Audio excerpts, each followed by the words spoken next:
গল্পের নাম line number ৩-এর ছায়া। ভূত।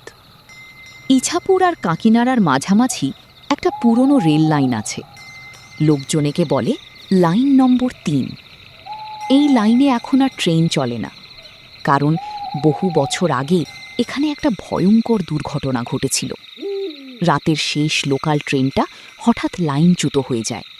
অনেক যাত্রী সেখানেই মারা যায়। তারপর থেকে রাত ২টোর পর কেউ ওই লাইন দিয়ে হাঁটে না।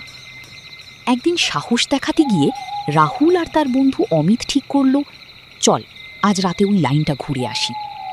গ্রামের সবাই বাধা দিয়েছিল, ওই লাইনে রাতে যাস না, ওখানে কেউ থাকে।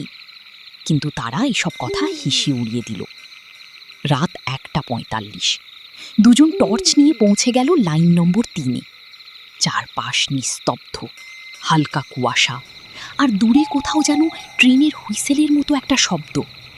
অমিত বলল, এই লাইনে তো ট্রেন চলে না, তাহলে শব্দটা কোথা থেকে আসছে? রাহুল একটু ভয় পেলেও বলল, হয়তো অন্য লাইনের শব্দ আসছে। ঠিক ২টো বাজতেই হঠাৎ তাদের টর্চ নিজে থেকেই নিভে গেল। চারদিক অন্ধকার। তারপর দূরে একটা আলো দেখা গেল, যেন একটা ট্রেন আসছে। কিন্তু ব্যাপারটা অদ্ভুত, কোনো শব্দ নেই, শুধু আলোটা ধীরে ধীরে কাছে আসছে। হঠাৎ তারা দেখতে পেল রেল লাইনের উপর একজন মহিলা দাঁড়িয়ে আছে।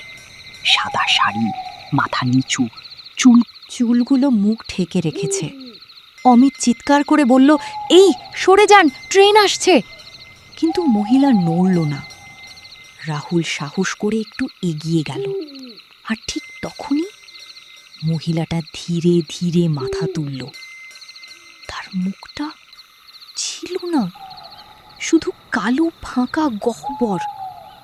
হঠাৎ পিছন থেকে ট্রেনের জোর শব্দ, কিন্তু তারা যখন ঘুরে তাকালো, কোনো ট্রেন নেই, আর সামনে মহিলাটাও নেই। পরের দিন সকালে লোকজন দেখে রাহুল একা বসে আছে লাইনের পাশে, চোখ ফাঁকা, মুখে কোনো কথা নেই।